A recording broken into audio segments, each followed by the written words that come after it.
Bienvenidos amigos al canal del lector de Ortega y Gasset. Hay un hilo conductor que va enlazando, sobre todo, varios de los últimos vídeos publicados en la lista de este canal que titulo Civilización Occidental y Locura, y que resumiendo podríamos enunciar diciendo que estamos viviendo un momento culminante de la modernidad que se inició en el Renacimiento y cuyos legados fundamentales han sido la libertad y el intento de aterrizar en la realidad desnuda, una vez despojada de todas las mistificaciones que las ideas preestablecidas que gobernaban el mundo en la Edad Media habían ido depositando sobre ella, sobre la realidad, como una costra anquilosante. Pero por ese mismo ramal abierto por esta expedición histórica hacia la libertad y en busca de lo real, hemos acabado desembocando, sin embargo, al borde del abismo, en los mismísimos aledaños del caos, porque es esta vía que estamos recorriendo la misma que nos ha llevado a ir deshaciendo las referencias que nos daban un sentido de la identidad, una identidad que nos dé un yo consistente y una identidad que nos permita confrontarnos con un mundo estable y reconocible. Podríamos decir, pues, en una palabra, que hemos desembocado en el nihilismo. No en un nihilismo que sirva de transición hacia otra cosa, como Nietzsche parecía preferir, sino en un nihilismo que se pretende definitivo. Peligro que en los vídeos de este canal hemos ido abordando desde diferentes perspectivas y que la que hoy intentaremos nos adentrará fundamentalmente en los dominios de la psicología. La vida es por lo pronto un caos donde uno está perdido, decía Ortega.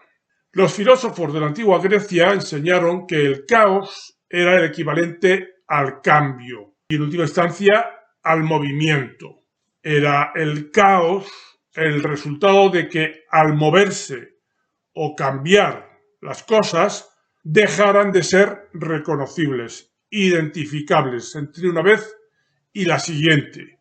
Y para contrarrestar ese caos, los griegos inventaron, digámoslo así, los conceptos. Una de las funciones de los conceptos, decía María Zambrano, es tranquilizar al hombre que logra poseerlos. En la incertidumbre que es la vida, los conceptos son límites en que encerramos las cosas, zonas de seguridad en la sorpresa continua de los acontecimientos. Frente al caos del ir y venir, de eso que si se estuvieran quietas serían cosas, los conceptos aportan precisamente quietud. Descubren pautas de repetición, forma, sentido, ser a esas cosas que, dejadas a su propia inercia, no llegarían a adquirir consistencia, la consistencia necesaria, porque como dijo Heráclito, un contestatario entre los griegos, todo fluye, todo cambia, luego nada se está lo suficientemente quieto como para adquirir un ser. Este es un canal de divulgación de la filosofía y sus alrededores, especialmente la filosofía de Ortega y Gasset, el pensador en lengua española más importante habido hasta el día de hoy. Ayúdame en esta tarea divulgativa haciéndote suscriptor y dando al me gusta. La psicología existencial es uno de los pocos paradigmas que en psicología han considerado el sentido de la vida como la referencia fundamental a la hora de fijar aquello en lo que consiste la salud mental. Victor Emil Freiherr von Gersattel, que vivió entre los años 1883 y 1976, fue uno de sus más significados representantes. Autor que puede ayudarnos, pues, a seguir el rastro de lo que significa el sentido de la vida y su contrapartida, el caos, el absurdo, y al que seguiremos concretamente a lo largo del relato de la enfermedad de Julie Weber, alemana, nacida en 1874, cuyo caso quedó registrado en forma novelada y que en ese registro von Gebsattel estudió con detenimiento y pericia. Julie Weber sufrió entre los 18 y los 24 años un grave caso de fotofobia, fobia a la luz, que la inhabilitaba totalmente para poder llevar una vida normal. Sus percepciones ópticas se hacían insoportables a partir de un umbral de sensibilidad muy bajo. El ver, incluso en la oscuridad más profunda, suponía para ella una tortura. Si quería ver algo, relata von Gebsattel, al dejar reposar su vista, aunque no fuera más que un momento sobre el objeto, era como si el ojo se viese sobrecogido y oprimido por la masa de aquel objeto. Se cerraba involuntariamente y la enferma tenía unas terribles sensaciones, pero no en el ojo, en el que simplemente sentía presión y abatimiento, sino en el alma, por la angustia y las ansias de muerte. Esto ocurría tanto cuando el objeto estaba iluminado como cuando lo vislumbraba en la oscuridad, por lo que se puede hablar de una auténtica fotofobia. Todos los movimientos que se producían ante sus ojos le resultaban insoportables. No solo los objetos, sino sus propias manos y pies moviéndose ponían en marcha sus crisis fóbicas. También las visitas le producían una angustia al moverse delante de ella, por lo que tenían que envolverse en algo oscuro y sentarse tras ella en una habitación ya plenamente oscurecida. Los días en que tenía los ojos más delicados, la paciente no podía moverse del sitio, con el fin de evitar el contraste de los objetos. Finalmente tenía que sentarse en el suelo, apoyarse en un codo y reducir en lo posible su círculo visual, metiéndose mucho el sombrero. Aunque la fotofobia era el síntoma más importante de la enfermedad de Julie Weber, también tenía síntomas depresivos, así como trastornos orgánicos de origen psíquico. La fotofobia en esta persona tenía unas características peculiares que bien podrían enunciarse como angustia ante la visión de objetos, considerando el fenómeno luminoso como una circunstancia acompañante. La enferma se esforzaba por no reposar su vista ante ningún objeto. No miraba las cosas con fijeza, sino rápida y fugazmente. Y si por descuido llegaba a detener su mirada sobre algún objeto, se sentía sobrecogida, daba un grito y se ponía al borde del desvanecimiento, atravesando una intensa crisis de angustia y sensación de muerte inminente. Lo que hacía que Julie Weber se sobrecogiera era la sensación de masa, es decir, la infinidad de impresiones que se le acumulaban al mirar.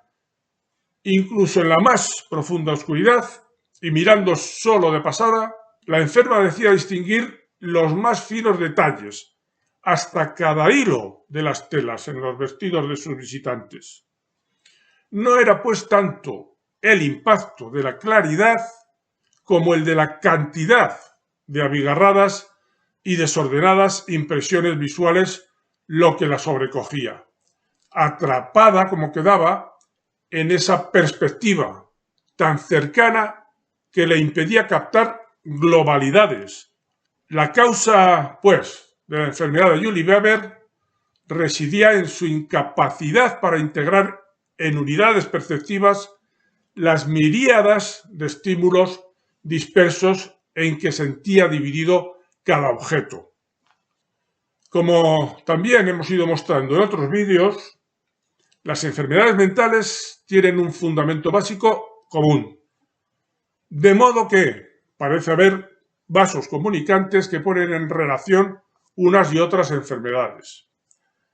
Desde los mismos parámetros que hemos ido mostrando en la enfermedad de Julie Weber, podemos, por ejemplo, entender los síntomas que sufría la esquizofrénica René, que en su diario de una esquizofrénica describía el mundo como si éste se presentara, abro comillas, en partes, dividido, rasgado, un pedazo aquí, otro pedazo allá.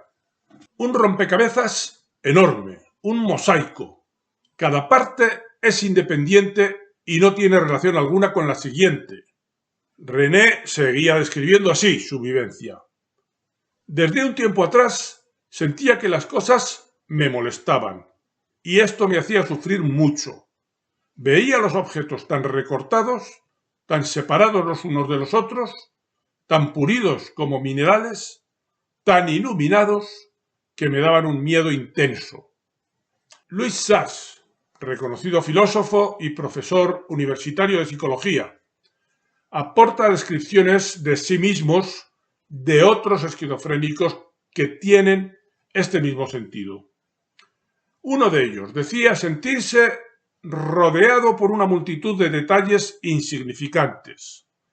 No veía las cosas como una totalidad, solo fragmentos. Y otro más hablaba de esta forma. Si miro mi reloj, veo el reloj, la correa, la cara, las manecillas y así sucesivamente. Entonces tengo que armarlo para captarlo como una sola pieza.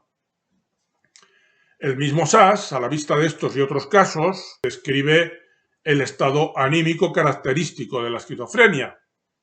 Dice, esta hiperconciencia distanciada descompone todas las unidades, no solo las abstracciones, las explicaciones racionales y los significados pragmáticos, sino también los objetos perceptivos, el tiempo y la historia, y finalmente el sentimiento del yo como tal.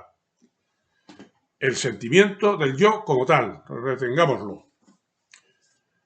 Desde esta cita última podemos transitar hacia el campo cultural del que hablábamos al principio, ese que desde el Renacimiento permitió la apertura hacia la libertad personal y el paso al primer plano de la experiencia, al margen de las ideas preestablecidas que sujetaban la mente de los hombres en la Edad Media.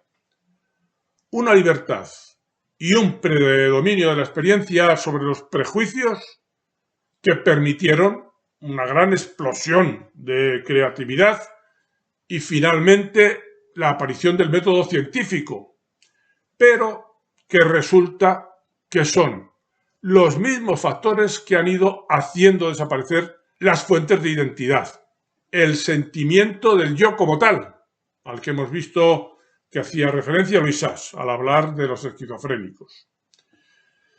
Precisamente David Hume, el filósofo más destacado del empirismo, reparemos en que el empirismo es una filosofía que pretende atenerse estrictamente a lo experimentable, Hume concluyó que no existe el yo. La misma conclusión precisamente a la que por su parte y a su manera llegaban los esquizofrénicos de Louis Sachs. Y no fue esa una conclusión que dejara indemne la mente de David Hume tampoco. Porque cuando escribía sobre estas ideas, sobre la inexistencia del yo, en su tratado de la naturaleza humana, estaba sufriendo precisamente una fuerte depresión. De todo ello habló en el vídeo que dediqué a este filósofo. En 1734, con 23 años, Hume abandonó su tierra natal, escocesa, y se fue a vivir a Bristol, a trabajar como comerciante, y así tratar de huir de los abismos mentales a los que le abocaba su entonces incipiente filosofía. Solo duró 4 meses en esta tarea y volvió a centrarse de nuevo en sus meditaciones. Y como se podría prever, las conclusiones a las que le fueron llegando sus pensamientos no hicieron sino prolongar o reafirmar con silogismos lo que resultaba ser el núcleo de sus problemas psicológicos. Así se expresaba en una carta que dirigió a su médico de entonces. Mi enfermedad me puso un enorme obstáculo.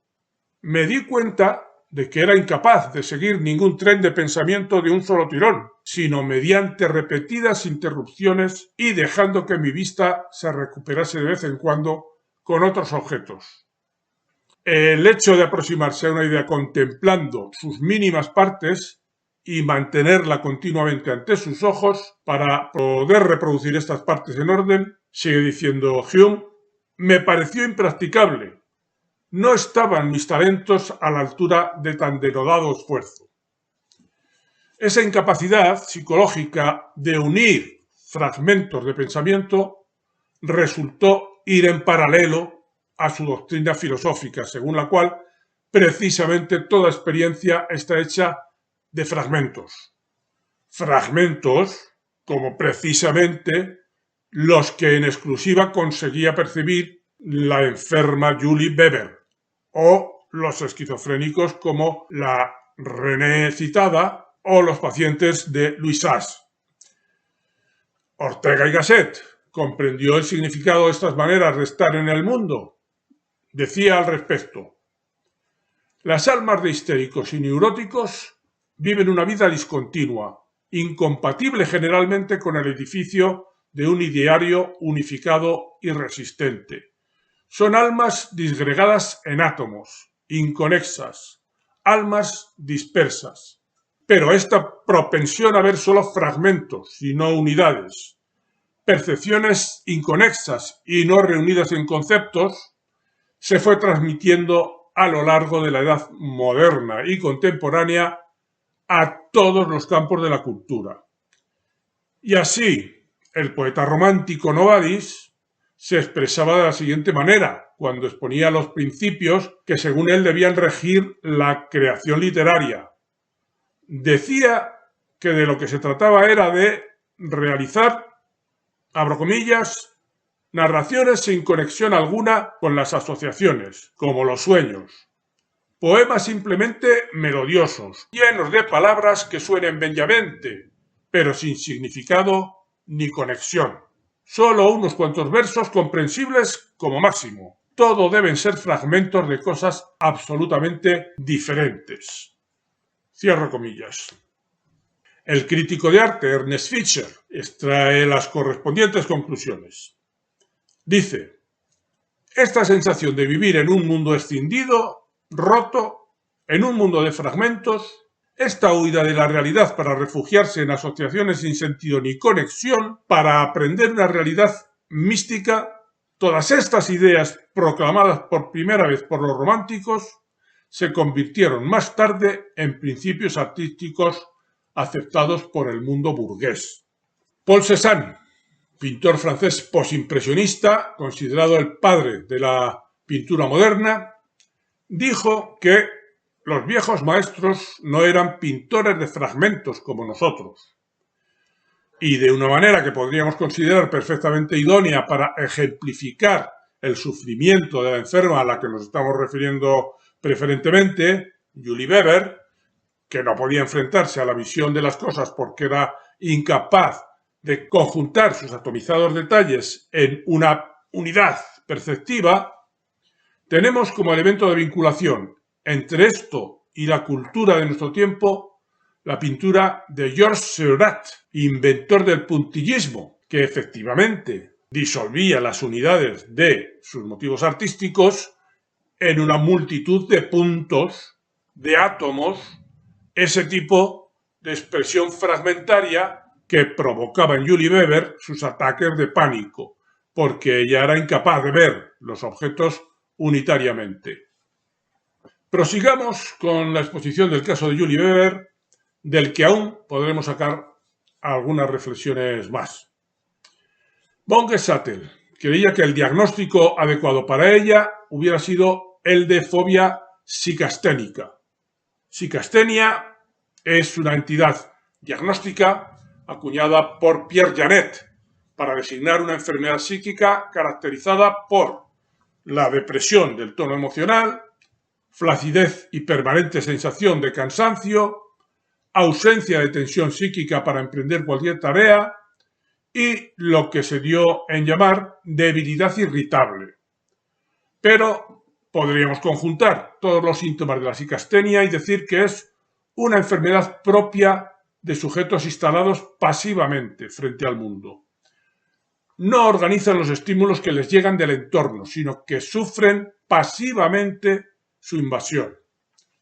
En suma, su enfermedad coincide con el fracaso en la defensa frente a la posibilidad de quedar anegados en el caos. Por eso, estas personas se retiran del mundo, de los objetos, porque solo les llegan bajo la apariencia de caos, de miríadas de estímulos dispersos que su estructura psíquica no es capaz de integrar en un todo. Su pasividad consiste en no ser capaces de organizar su entorno y, debido a ello, generan fobias defensivas que, a falta de mejor remedio, les llevan a retirarse de él, del entorno. En este sentido, decía Ortega que, si no hubiera más que un ver pasivo, quedaría el mundo reducido a un caos de puntos luminosos. Y en ello coincidía con Immanuel Kant, que afirmaba que el mundo se nos presenta, para empezar, como un caos de sensaciones, de modo que solo percibimos fragmentos de cosas, para empezar. Es lo que nos dan los sentidos, que son la fuente de experiencia más primaria. La higiene mental nos obliga, sin embargo, a componer cosas completas a partir de esos fragmentos, o si no, a hundirnos en el caos de puntos luminosos, que decía Ortega. El vértigo y la agorafobia, miedo a los espacios abiertos, también presentes en Julie Weber, serían trastornos que asimismo obedecerían a esta distorsión de la percepción. El vértigo es una sensación debida a la ausencia de un referente interior, un yo que se mantenga firme frente a la invasión de estímulos desorganizados y cambiantes. En general, los fóbicos con síntoma de vértigo explican sus sensaciones diciendo que es como si los objetos vinieran a gran velocidad hacia ellos.